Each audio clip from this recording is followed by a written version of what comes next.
Fala pessoal, sejam muito bem-vindos aqui ao canal. E o que está acontecendo com os fundos imobiliários agora? Então, será que está no momento de investir, momento de esperar? Os fundos imobiliários de shopping centers, né, desempenharam bem nesses últimos tempos. Chegou o momento deles. Vamos falar também dos fundos de papéis contra os fundos de tijolos, aquele famoso tira-teima dos FIIs, né? Quem ganhou na última semana, como que tá esse cenário dos fundos imobiliários? Então, fica aqui comigo nesse vídeo que eu vou te mostrar todos esses detalhes, fazer um apanhado geral do que está acontecendo, porque assim você vai ter mais certeza de onde investir o seu dinheiro, tá? Se você está chegando agora, inscreva-se aqui no canal. Meu nome é Ricardo Natali, falo muito sobre investimentos. Um dos meus preferidos aí são os fundos imobiliários, tá? Aproveita e compartilha esse vídeo com seus amigos. Vamos lá, sem mais delongas, então, apresentar o resultado da última semana, né? O que está acontecendo? Quais são os números? O IFIX, que é a média dos principais fundos imobiliários negociados na nossa bolsa, teve uma queda, então, na última semana de menos 0,62%. Enquanto os fundos de tijolos caíram mais essa semana e caíram menos 0,42%,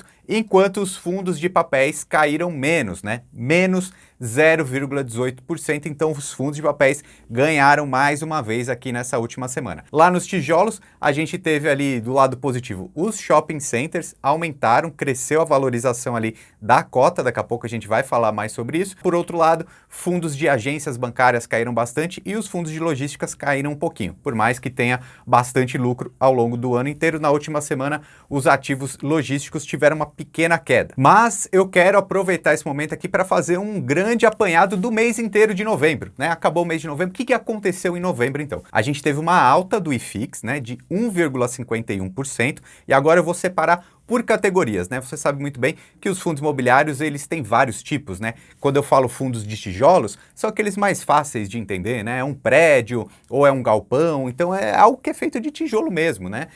Enquanto os fundos de papéis, os CRIs ou os fundos de fundos, são com algumas garantias do mercado financeiro, tá? Então agora eu vou separar por classe, coloca aí na tela. Olha só o desempenho de novembro, então. As lajes corporativas, então os fundos imobiliários de escritórios, tiveram uma leve alta aí de 0,16%, enquanto os de galpões, né, andaram praticamente de lado ali, uma pequena alta de 0,04%, praticamente a gente nem considera, mas os shopping centers subiram 3,73%. Seria o momento da gente ver a tão esperada volta, pelo menos o início da volta dos shoppings, com as notícias aí vindo do lado das vacinas, que já é possível começar a prever alguma coisa para 2021. É possível que esse setor aí comece a vislumbrar uma melhora, né? A gente sabe que não vai ser do dia para a noite, nada vai ser super rápido, mas o mercado costuma precificar as coisas antes, né? Mas eu ressalto aqui os CRIs. Olha só como os fundos de papéis são muito resilientes.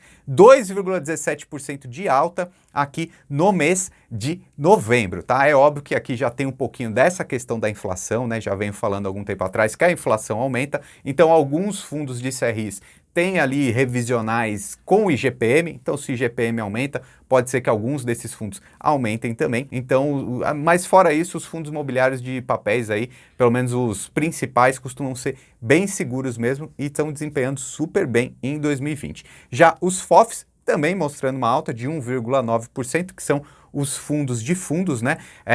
Diferente dos fundos de CRIs, os fundos de CRIs estão muito bem assim no ano, né? Se a gente pegar 12 meses ou 24 meses, eles estão desempenhando bem. Já os fundos de fundos, em 2020, foi muito ruim para eles, né? São fundos de fundos, o que é? É um fundo imobiliário que investe em outros fundos imobiliários. Seria quase um IFIX, né? Seria quase um fundo de índice. Então, esses fundos imobiliários aí, os FOFs, sofreram muito esse ano, porque muito fundo imobiliário caiu, então automaticamente os FOFs também despencam, né? E tem uma questão de tributação ali também, porque você acaba pagando tributação nos dois, se você faz um FOF, mas a gente começa a ver aqui uma ligeira alta, tá? Agora eu quero mostrar para vocês na tela também os fundos de tijolo, os top 5, né? Quais as maiores altas e também as maiores baixas do mês de novembro.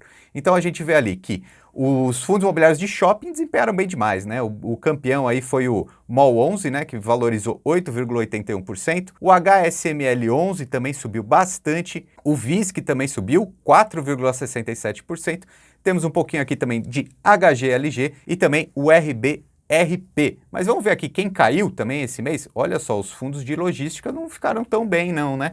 Se bem que o GGRC11 ele fez uma subscrição, né? Uma nova emissão de cotas, e quando isso acontece, normalmente tem uma perda, né? Uma desvalorização da cota. Vou até colocar aqui em cima um outro vídeo que eu falo mais sobre subscrições, que é cada vez mais importante no mundo dos fundos imobiliários, tá? Mas a gente teve aí outros dois fundos de logística aí desempenhando bem mal, o LVBI e o VILG. O BBPO, que é um fundo de agências bancárias, também foi bem mal, e o JSRE também teve aí uma leve queda. E os fundos de papéis? Quais foram os melhores fundos de papéis do mês de novembro? Então, primeiro vamos olhar aqui, olha, a gente vê o Iridium, né? O IRDM11, uma valorização de 7,73, realmente é um fundo que está desempenhando super bem nos últimos tempos, né? Ele tem uma grande parte de CRIs, né? Certificado de recebíveis imobiliários, e tem uma outra parte em outros fundos imobiliários. Então ele seria um misto aí de um fundo de papel e um fundo de fundo, né? E aí a gente tem outros exemplos aqui. Os fundos de fundos foram muito bem, né? Então é uma recuperação mesmo, né? O RBRF, o MCCI e o BCFF11 desempenharam bem.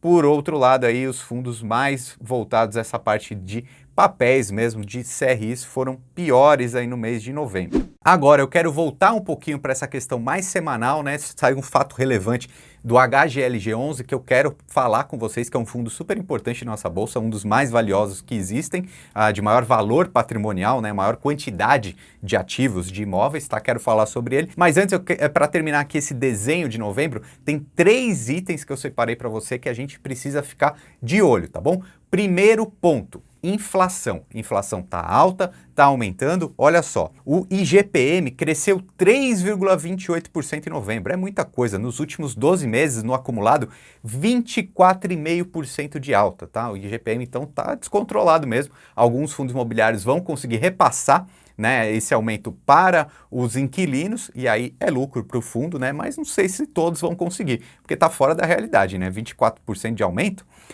E isso a gente já começa a ver também no IPCA. O IPCA cresceu 0,86% em novembro e 3,92% no acumulado de 12 meses, né? Então o IPCA, que é o outro índice de inflação, também está aumentando. Vou deixar aqui em cima um outro vídeo que eu falei justamente sobre os índices de inflação e a gente precisa ficar de olho. Segundo ponto que eu trouxe aqui também desse apanhado do mês. O que aconteceu de relevante?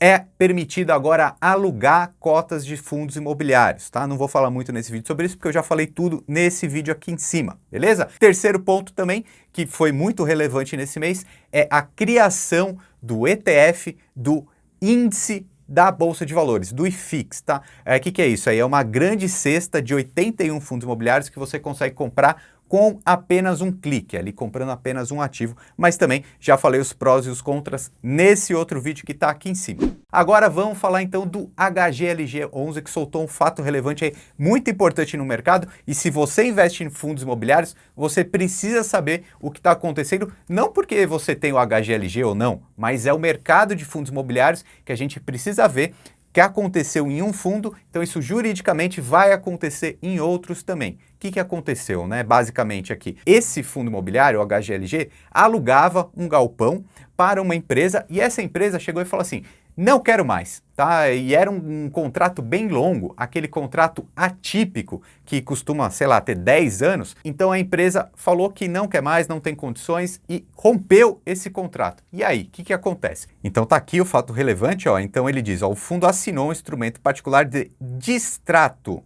tá? Então distrato é isso, né? Rompeu o contrato. E aqui é a grande segurança para nós investidores de fundos imobiliários, é a multa. E tem uma multa aí bem alta, né, de cerca de 114 milhões de reais, tá? Então, isso daqui é o que nos assegura como acionistas, aí, como cotistas desse fundo. O que acontece? Esse fundo, que é contrato atípico, também é conhecido como BTS, essa empresa, ela chega e fala assim, olha, fundo imobiliário, eu preciso de um galpão de tal jeito. Aí o fundo vai lá, desenvolve esse galpão, né, faz todas as características necessárias para esse inquilino, tá? E aí faz um contrato bem longo. Então, como esse fundo imobiliário ele acaba dispondo de dinheiro e de tempo ali para fazer esse imóvel ali, esse galpão do jeitinho que o inquilino quer, esse contrato é longo. E aí passam 3 anos, por exemplo, o inquilino fala, não quero mais, né?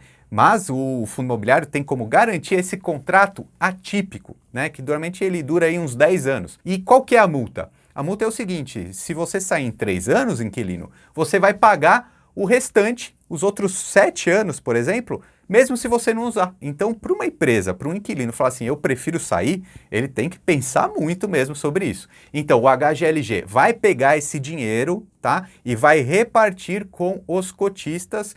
Quando? Quando ele entrar só no primeiro mês, que representaria ali R$ 6,22 de dividendo, né, por cota, não, ele não vai entregar isso de uma vez só não, tá? Porque senão seria aí um dividendo extraordinário, ia fugir da regra. O que o HGLG vai fazer? Ele vai pagar um pouquinho dessa multa, né, ao longo dos próximos meses. Detalhe, se esse imóvel ele ficou vago, certo? Porque o inquilino saiu, o imóvel está vago. Então o HGLG agora vai para o mercado, a gestão lá, vai procurar um outro inquilino. Não sei se vai ser fácil ou não, né? Porque esse imóvel tem características ali específicas para aquele inquilino que saiu, né? Será que vai ter uma outra empresa que quer as mesmas características? Então a gente precisa ficar ligado nisso. E o que o HGLG vai fazer? Enquanto esse imóvel não estiver alugado, ele vai ficar pagando essa multa que ele recebeu para os cotistas, né? Em forma de dividendos mensais. Se ele conseguir alugar novamente esse imóvel, aí ele vai distribuir todo esse montante grande aí que ele recebeu dessa multa de, sei lá, 7 anos para frente desse inquilino que saiu, tá? Então, é uma boa notícia para o mercado imobiliário como um todo, porque a gente vê que judicialmente esses contratos firmados aí, esses contratos atípicos, eles têm validade e o mercado respeita, tá? Então, isso aí é uma boa notícia para todo mundo. Fundos imobiliários é um investimento interessantíssimo. Compartilhe esse vídeo com seus amigos, se inscreva aqui no canal, é óbvio. Trago 3 vídeos toda semana, iguais esses vídeos que estão aqui. Meu nome é Ricardo Natali e seja muito bem-vindo ao time.